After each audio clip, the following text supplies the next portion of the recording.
একদিন বড় পীর আব্দুল কাদের জিলানী রহমতুল্লাহ আলাইহি রাস্তা দিয়ে চলাচল করতেছিল।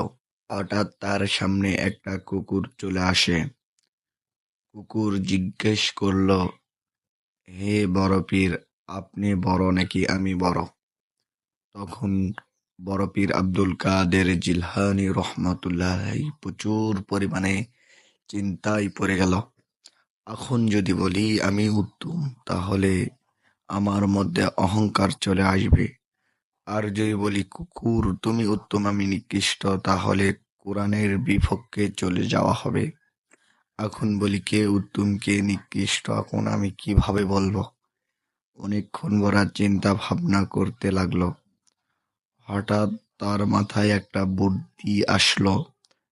বলল, হে কুকুর, তোমার এই প্রশ্নের জবাব দেওয়ার জন্য আমাকে কি আমার মৃত্যু পর্যন্ত তোমাকে অপেক্ষা করতে হবে? কুকুর বলল, কেন? তার কারণ মৃত্যুর পরে যদি আমি জান্নাতে যাই তাহলে আমি উত্তম, আর মৃত্যুর পরে আমি যদি জাহান্নামে যাই তাহলে তুমি উত্তম। কুকুর বলল, কিভাবে? তার কারণ আমার মৃত্যুর পরে যদি জাহান্নাম হয় কুকুর, তোমার কোনো জাহান্নাম নেই, ওই জন্যে তুমি উত্তম। আর যদি আমার মৃত্যুর পরে জান্নাত হয় তাহলে আমি উত্তম, তার কারণ কুকুর তোমার মৃত্যুর পরে জান্নাত নেই।